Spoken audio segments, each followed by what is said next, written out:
there's no real estate on the island anymore. Right. This idea like back in the 60s, so to speak, oh, if you didn't live on the island, you were not Palm Beach. But today that's not true. Some of the wealthiest people who live in that area don't live on the island at all. On this episode, we have Adam Karpel joining us. He's the executive producer of a hit Netflix show called Members Only Palm Beach. So enjoy this part one because there's so much to learn.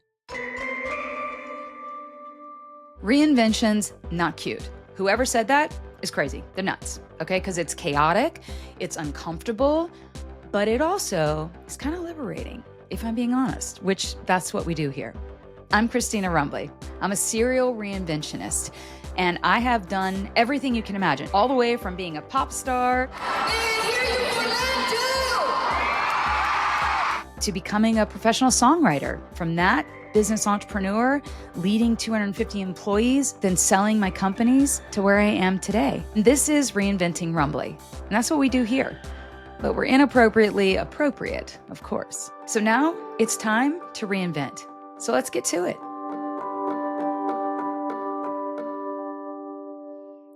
Hey guys, it's me, your host, Christina Rumbley with Reinventing Rumbley, Inappropriately Appropriate. And today is gonna be a great one.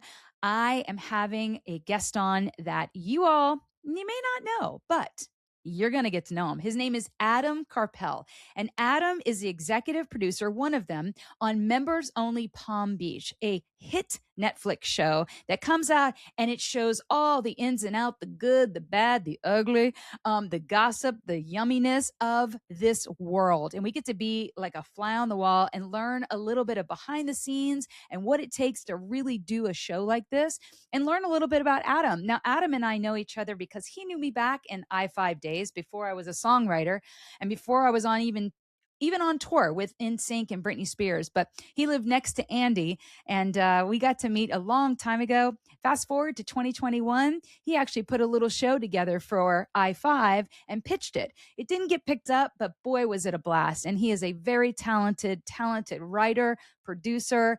He was an actor. He's done a lot with his life, and he's gone through many reinventions. He's going through reinventions as we speak, and he's going to be on to tell us a little bit about his world, and we're just going to take a little moment with him. So without further ado, here's Adam. Adam Karpel, how are you?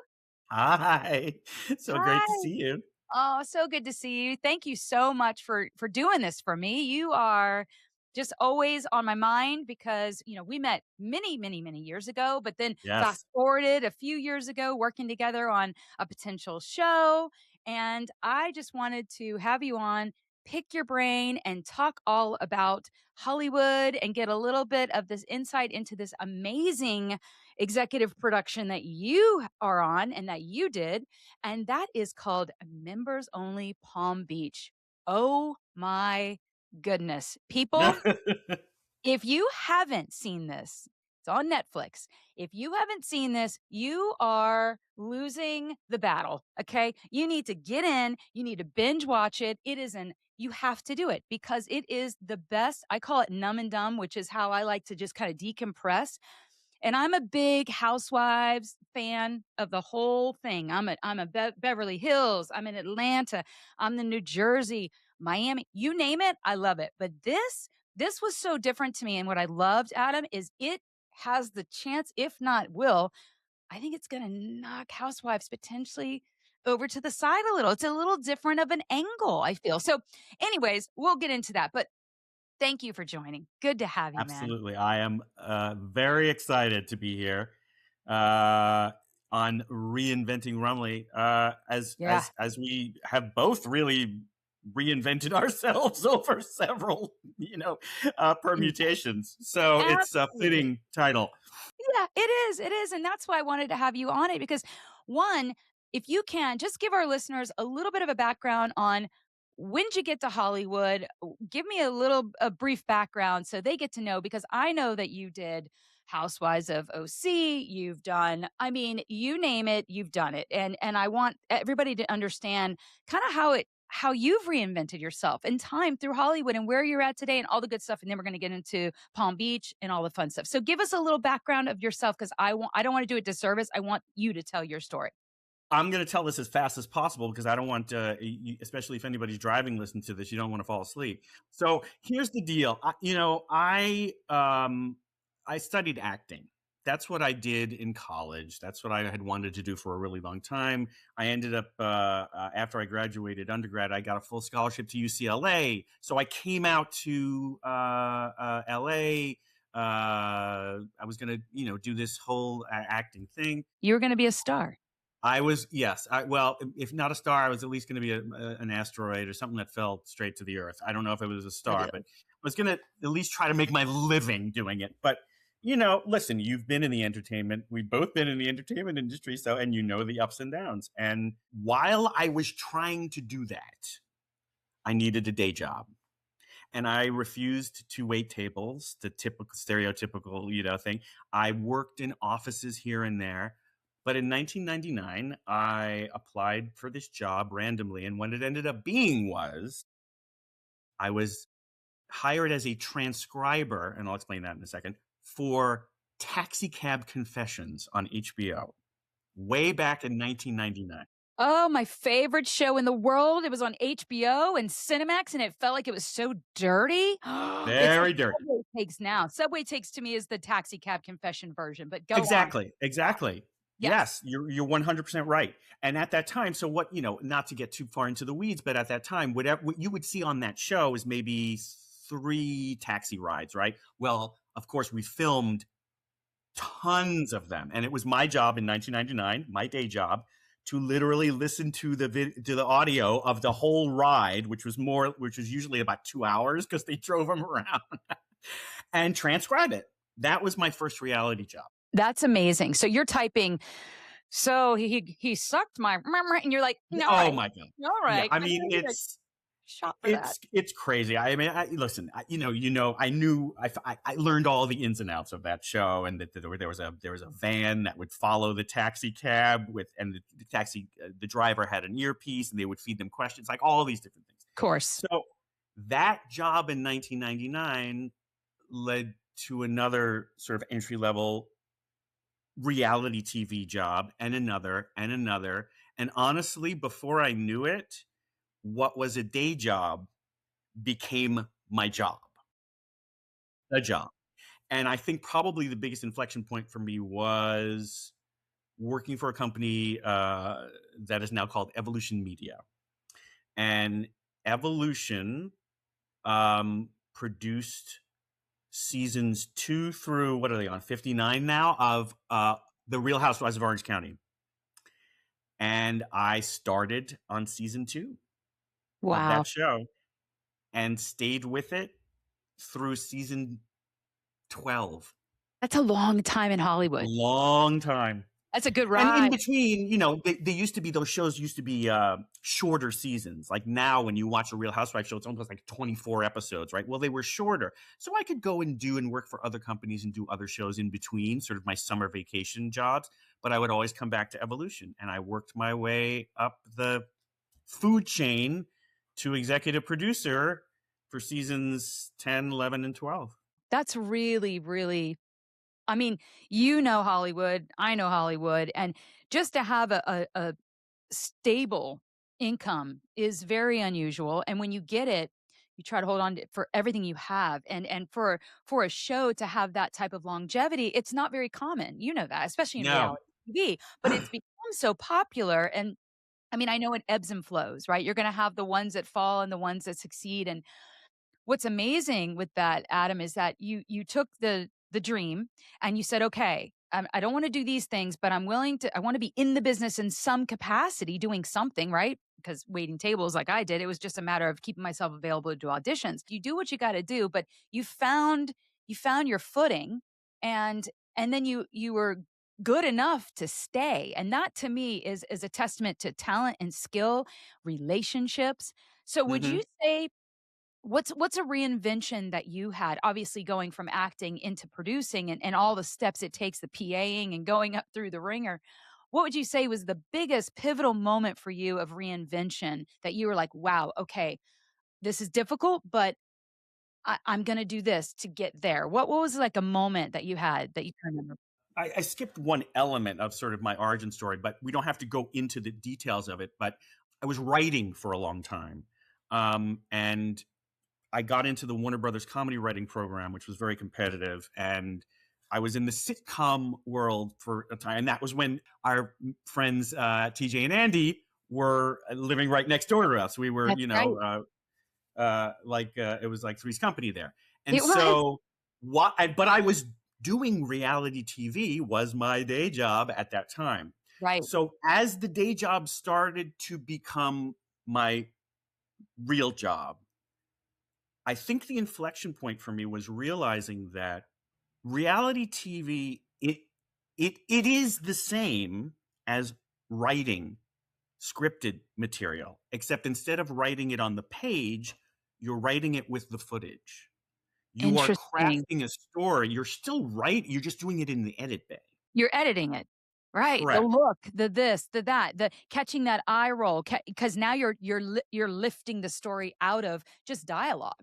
Yeah. Well, you have to create. I mean, look, I guess what a lot of people don't understand about these shows is, when you watch a scripted show, any scripted drama, I don't care, Grey's Anatomy, right before you go to a commercial, usually something big happens, or there's an and you want to come back. Well, that doesn't happen. That doesn't just happen in reality TV.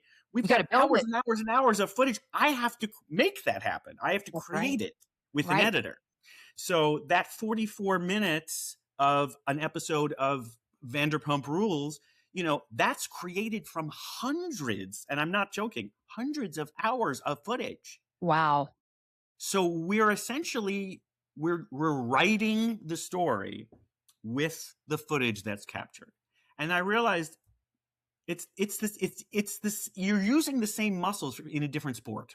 Yeah. Yeah. And what's amazing I love that. I have never thought of it through that lens. And I think that's very important for people to understand, because you hear everyone, they watch Naked and Afraid or Survivor, like, oh, it's all scripted. It's like, well, hold on. No. Coming from It's Hollywood, it's not scripted, but the editing is what makes it have rhythm and gives it that, because in reality, what's the climax? Oh, so-and-so got dumped. And you're like, yeah, but you only know that because the music starts to speed up. Something's coming, right? And then the door shuts and you get her eye look. I mean, all of that is suspense driven and getting you to watch the next episode, which, by the way, let me just ... with members only Palm Beach. My husband was like this, are you seriously going to watch another one right now? And I was like, I was like, Doug, I'm like, excuse me, I have to watch it because I need to know what this bitch says. I need to know. Well, we call these, we call these docu-soaps, right? And so soap, it's a soap opera. I think the only difference for me is I always think of these things, especially the ones that I do, as comedies with yelling and screaming and crying. Yeah, and I always like to lead with the funny. So if nothing else, if you get nothing else out of Members Only Palm Beach, my goal is to make you laugh. Yeah. If you get caught up in the other drama, that's great. Yeah. Right. But if you're laughing, I've done my job. And you did it. And you and the other producers and executive producers and the writers and I mean, it was just like, look, I know people are going to love it. They're going to hate it. They're going to talk about it. They're not going to talk about it. They're going to be like, this is stupid. It's great. It's obnoxious. It's amazing. Like, it doesn't matter, but that's talking about it, right? Listen, Jessica Simpson is a billionaire for a reason, and it wasn't for her voice. Love her, mean it, but because she was great to watch and an amazing, brilliant, and she's a businesswoman. So I have to ask you, okay, so tell me how Members Only Palm Beach came to fruition. Like, how did it come about? Okay, so as I understand it, as an executive producer in post-production, which is what I do, which basically means I'm the guy in charge of getting it on TV. Right? Creating all the episodes. I come in after the inception sort of the show itself. As far as I understand, there were some, and usually, by the way, sorry, this is the way these things happen. Somebody knows somebody. Oh, I know these great people in this world that hasn't been explored yet, and they bring those people to a producer. So for argument's sake, we have a sort of a silent partner who knew these people, many of them who lived in West Palm, and said, these people are in this crazy world, this country club world, this controversial but MAGA world, not politically, but In general. aspirationally, Sure. right? That Right kind of outside money, Mar-a-Lago. right? They're talking about it the whole time. Absolutely. We've never seen them, and so there's a whole process by which the show gets onto a network. But the world, the country club world, the women, they were brought together, and we do what's called the sizzle reel or presentation tape. That's where I became involved, to help sell the show. And after several versions of this presentation reel, Netflix finally said yes, which is great. Tell me this, when you were watching it back, the sizzle reel that you guys created, were you like, I think we have a hit. I think we got something. I think we have a franchise potential. It's interesting because these things have such a different every show has a sort of a different path to how it actually gets on the air. And I was brought in the middle of the edit of the presentation reel, essentially to help fix it, because it was sort of getting clobbered a little bit by the network. It wasn't what they thought it was going to be, and this and that and the other thing. So I came in to infuse humor, which is 95% of what people hire me to do, by the way, on these shows, and strengthen the narrative so that you loved all of these people, you laughed with and at all of them, these people. sure. And the biggest thing is, after watching this presentation tape, you want to see more. Right. And so I was successful at that. We went from having 10 pages of notes to having one note from the network to remove a sound effect. So that's like a dream, to have one note from a network without having to pull your, no hair, but some hair. No, but you see, I've gotten plenty of notes, so it's been pulled out previously. You're like, I had hair, and then the show. Wow. Okay, so you're in it, you're editing it. Did you ever you were doing it post, or did you get to go on set, and were you ever on with them? A lot of the times, the way these shows are run, as I think of it almost in like a sort of military metaphor, right? You have these generals, right? And the crew is your army. And so usually there is a general in the field, which is the executive producer, who goes out with the crew, and it's their job to get it on camera. Right. Then you have me, who's the general behind the lines. That's right. Right? Just to keep the military metaphor going. Who is in charge of an entire crew of people whose job it is to take that footage, shape it into those episodes, and get it on TV. So although I've spent time in the field, especially doing what we call pickup shoots when we need extra things, I'm the guy in charge of getting it on TV, not the guy in charge of getting it on camera. So I had a counterpart whose name is Darren Ward, who is fantastic. He and I have worked on several shows together. We worked on Real Housewives of Dallas together. Very collaborative, great, just a great guy to work with. And he's the one who shot it. Fantastic. Yeah. By the way, I did think the way it was shot and the choice of music, and it was very bright and colorful. It reminded me a little bit of that Palm Royale. Initially, it was pitched as a reality Palm Royale. A little inside baseball, because nobody will ever really see this, but those who made it. In the presentation reel, when I took over it, I actually opened it with a clip from Palm Royale that, in a clever way, switched over to the Palm Beach of now, as a way to kind of bring us into it. Again, that's all like sort of like stuff that will never air, but that's how we sell the show. Yeah. So you're right on with the Palm Royale comparison. I knew it. I was watching it, and I just had just the outfits. And listen, can we just for a second go to when they had the tea time? Yeah. And Gail and the freaking tiara. And I just found myself going, oh my God. Because, and Adam, you know me enough to know that I'm like a combo blend between three of them. I feel like I'm a little bit of Taj mixed with a little bit of Romina, and with a spice and splash of Maria. Absolutely. Because I'm not 100%. Hillary. Hillary, love her business sense. She's very calm, cool, collected, almost too much because you can't quite feel her yet. You can't get it. Five Husbands, hilarious. Didn't expect that one. But just a mega millionaire, entrepreneur, real estate designer. Love that.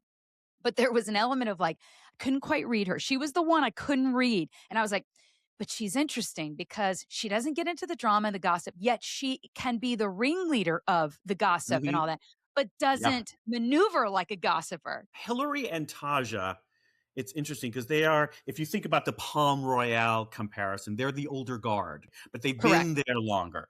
Yeah. In particular, Hillary. Hillary was sort of that representation of the classic Yeah. Palm Old Beach money. old Yeah. Oh, money. not Right, even exactly. that old because she didn't have it was interesting because Rosalind is more old money. And Gail, obviously, but Rosalind to me had that old money kind of mentality, but yet she was younger. You Hmm. know what I'm saying? Like, it was interesting. Rosalind confused me because she was so like this and always so perfect and amazing and the makeup. And then when she let her hair down and got angry, when she was like, I'm just gonna, I was like, oh, that's the real, there it is. There she is.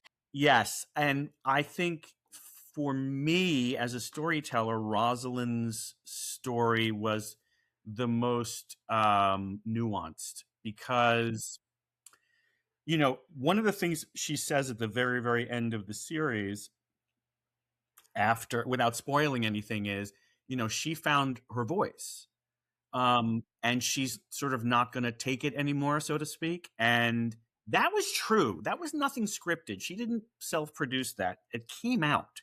Rosalind, that's her voice, by the way. That is how she speaks. And she even mentions in an earlier episode how she would compete in pageants Right. and sort of learned to kind of hide her feelings when she felt that it wasn't worth people knowing how she really Right. felt. She said she would push it down. And you can Mhm. see that when someone's like, uh-huh, and you're like, "Well, what do you think?" And they're just like, "What?" You can tell it's not because they're not smart. It's because they literally she's protecting herself Protecting like, herself. she would like not almost know how far she could go with her own voice, you know? And I Yeah. related to that a little bit in corporate kind of world where it's like, Mhm. can you really be yourself? But Romina for me, I was like, first of all, she looked like Melissa Gorga. So she looks like a New Jersey housewife to me physically. Like I'm just looking at her going, wow. And I loved it because you could tell so bad she wanted to fit in. And I hated for her. I actually cried. And, I'm an emotional person. So I cried. Not only did I laugh in the show and think, oh my God, this is nuts. But then I also had these moments of real sadness for what you could see her struggling to fit in and not fitting in and being from a different country and then Mhm. was raised here obviously and adapted well and became very successful.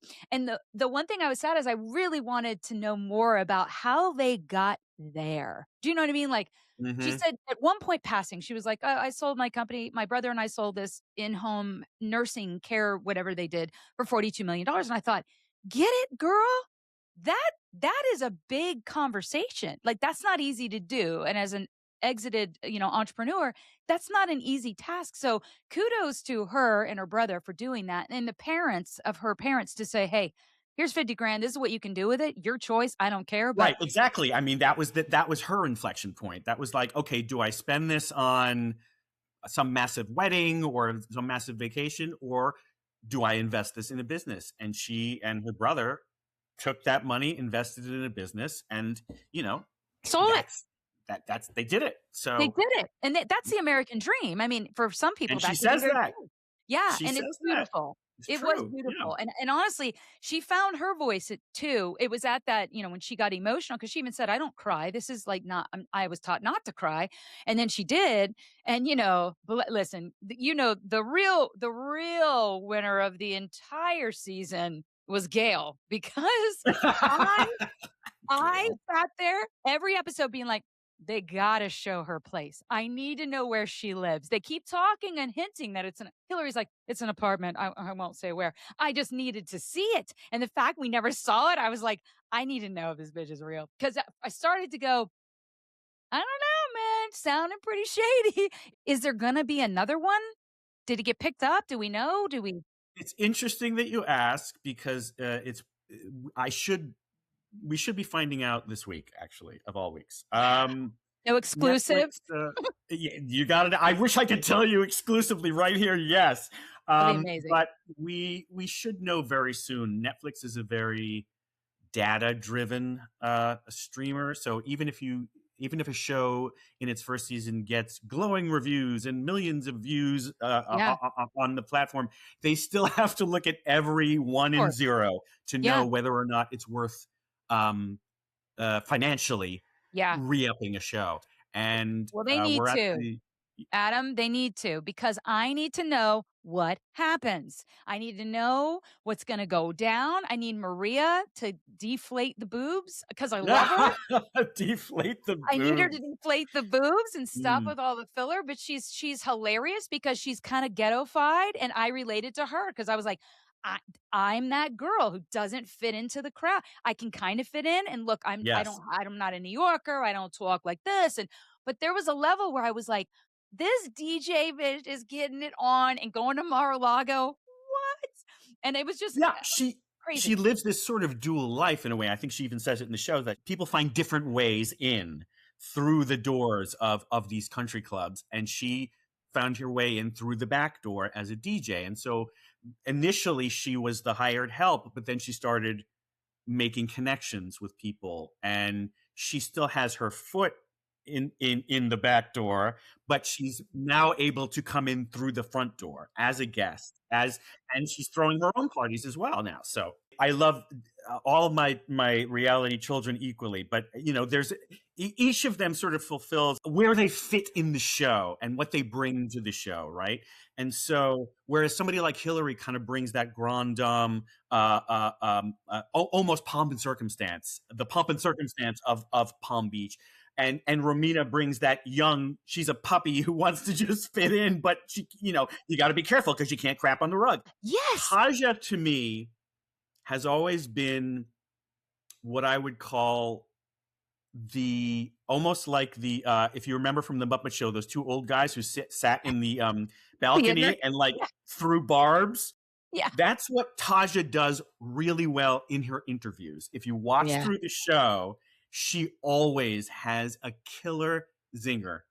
Absolutely. She always. And you need that. You need somebody to call bullshit. And Taja is great at calling bullshit in a very funny way.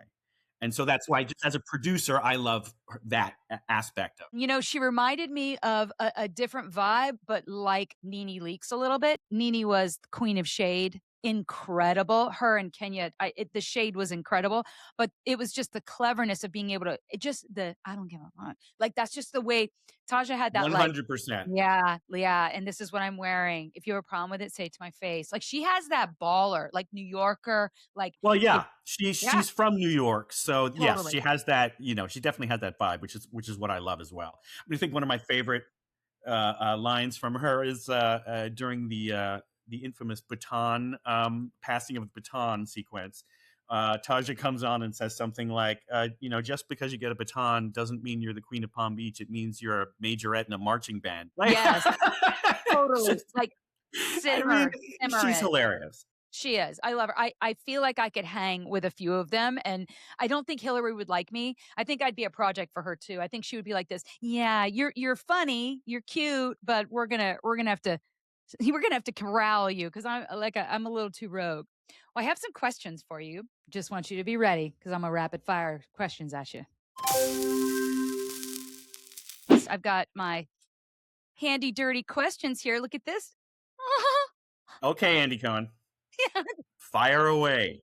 Tell me this, in your opinion, looking back at the episodes and for your own experience with the show, who do you think reinvented themselves the most for the whole season? Would you say, if you had to give someone, here you get the baton, no pun intended, with passing the baton to the person who reinvented themselves authentically, the best that you saw come through?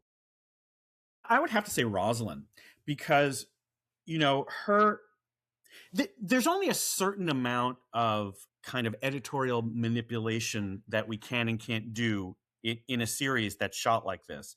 We can move sort of inflection points around a little bit here and there, and up the drama or pull back on the drama where we can. But Rosalind's story of this kind of pageant like acceptance of anything that came her way, to somebody who was essentially saying, I'm mad as hell and I'm not going to take it anymore.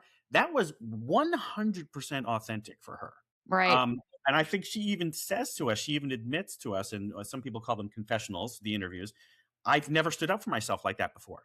Yeah. Yeah. And it was And true. at the end, she talks about it. She even says, like, and I'll never go back. Like, this is what I'm going to be like. This is who I am. And I thought, that's brilliant. And then inside, I was like, now you probably want to start working a little bit more on trying not to change everybody because Right. Well, listen, and that's the thing. It's complicated. And I think Rosalind even says it at some point. The rules of Palm Beach, these rules are meant to be broken and bent. And who do they apply to, when and where?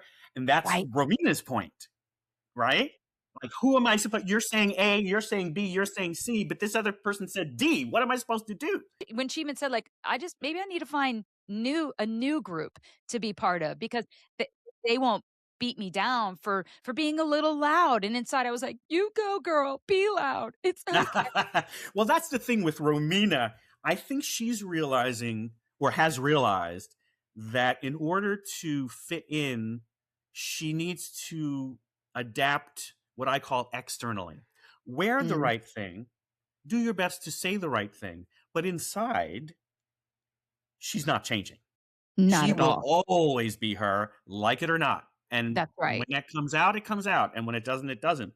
But I think that's going to be the challenge for her in a season 2, if we get one.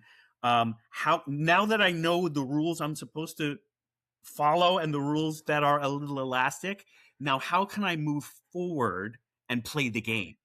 Because I think season 1, she was just learning what the game was. It's like you never played baseball before. Oh, these are the bases. Okay, so I have to hit what's a home run or what's a first. That was season 1 for her, in my opinion. She was learning how to play the game.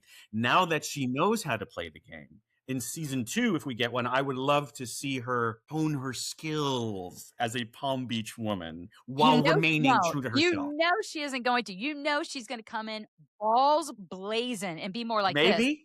She's going to be like this. And then my gut, this is a gut instinct and I could be totally wrong, but I think she's going to come in with a big kind of middle finger and she's going to probably corral her own little group. I just wonder because I can't see her kiss. I could see her never wanting to kiss their ass again. So much so that if they say to her, yeah, I wouldn't wear that. She'll be like this. Oh, you wouldn't? Then I'm going to wear it 3 times. Like, almost like a listen, middle finger. Romina will always be Ro-Mina. That is 100%. It. However, if you notice, even in the finale, what she shows up to, what she's wearing, how she acts, it is a, maybe this is the wrong word. It's a facade, but it's a facade that she knows she has to wear. Right. To get into the party. To be correct. And so to that extent, it's not like she showed up to the party in her pleather. No. She knew what she had. She knew the assignment. And I think now she sort of knows what she can and can't get away with. Yeah. And so it will be fun to see her navigate that now, remaining true to herself. But when does she have to sort of put on that extra lipstick or put on, when does she have to subvert herself a little bit? The good news is she has Maria as a distraction because Maria is a bull in a china store, man, which I've been described as. So again, like I was saying, I'm like a morph between 3 of them. And Maria, to me, no one is going to tell her what to do. Nobody, because she truly represents to me not giving an absolute fuck. Even though she does, because she's the one that cries the most. And usually the ones that act the hardest usually are the most emotional. I get it.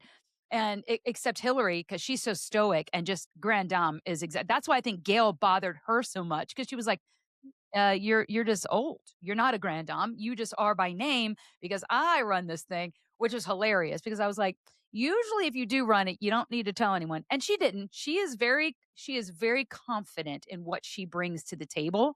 And I found that endearing with Hillary. And but it is interesting watching her like kind of boss around her guy. I did love when they were talking and she was like this, Luke. you gonna Yeah. she was like, are you making that? Are you doing that? And he's so gentle. He's like, yeah, I'm gonna make that for you. And inside I'm thinking, girl, just sit down and eat the food. Let him cook. Shut your hole. Like nobody wants to hear it. But Listen, I loved it. Hillary is a boss. She's a boss in work and she's a boss at home. And I And he think, loves it. He loves it. yeah, I think he loves it. I agree, Yeah. He loves her Um, money, but he's not after money. Actually, I like that he wasn't and that he was like a bellhop or something. Good. Fall yeah, in love with he love. was the doorman at a hotel Yeah. she was staying at.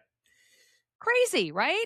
Okay, so let's see. There's also been, how people get on these blogs or do they even do blogs anymore? Whatever. They get on and chit chatty Cathy and TikToks and all that stuff, Instagram. And they're saying that this isn't even really the real life of Palm Beach. I don't know what they're talking about. This is all made up. It's really West Palm Beach now. And we heard a little bit of that in the show where they were like, it's West Palm Beach. No, it's Palm Beach. So what is your take on that since you were in the world and watching the world? What is your thoughts? My take on it is this, and in fact, we do try to get in front of this issue in the show, and I think it's even Hillary who says something like, saying I don't live in Palm Beach is like telling somebody in Brooklyn they don't live in New York. Right. Right. So I'm paraphrasing her, but she might have used different. But that really is it. The truth of the matter is the island. You can't live on the island anymore. There's no real estate on the island anymore. Right. And in fact, so this idea like back in the 60s, so to speak, if you didn't live on the island, you were not Palm Beach. But today that's not true. Some of the wealthiest people who live in that area don't live on the island at all. Right. And so it's this idea like, if you live in Queens, do you live in New York? Yeah, you live in New York. Right. You're not. Are you in Manhattan? No, but that doesn't mean you're not in the city. You're just in New York. You know what I mean? And that's the best example I could give it. And so we did have a couple of people actually in the show mention that this whole like, what if your zip code is this, then you're not this. It's not true. It's just not true. You know what though? I kind of like it though, because it gives it a little bit of that like shame, where it's like, oh, you're not really, it added to it a little bit of like when she was like, well, I mean, West Palm Beach, WPB.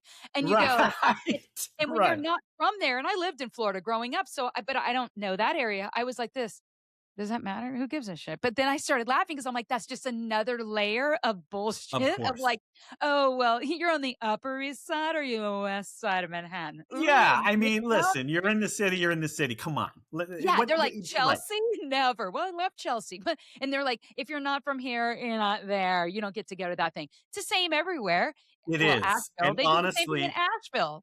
Yeah, exactly right. Yeah. The people who are calling that out are the people who perhaps live in the correct zip code, who insist upon that old school mentality. It is an old school mentality. It was that way in the 60s and 70s. It's just not that way anymore, for real. Totally. And they're driving their Rolls Royce going like this. I mean, we're Palm Beach. We're not West Palm Beach. Oh my God. Right. And right. Inside you're like, I mean, it's ridiculous. It's a little ridiculous. Shit. You're driving a Rolls Royce. I mean, that's all I'm going to say. I don't care what side of the street you're driving on. You're still in the Rolls Royce. So, right. Yeah. Well, that's perfect. There we go. Now we know. All right, guys. Wow. We're learning so much about behind the scenes of a show like this. Fantastic. But we're going to put a pin in it because there's so much more to talk about. And that's coming up on part 2 next week. So stay tuned for the full episode next week. And do me a favor, write to me. Let me know what your reinvention story is. I'm sure you got a good one. reinventingrumbly@gmail.com. Give me a shout out. I'd love to hear from you. And if you like us, give us 5 stars. We love that. We'll take it. Make sure you subscribe to the YouTube channel. Listen where podcasts are on. And we'd love to have you come back and watch every week on Wednesdays. That's when we drop it like it's hot. And don't forget, you're always reinventing. You're never too old. It's never too late. And join me on this crazy, whiny road of life.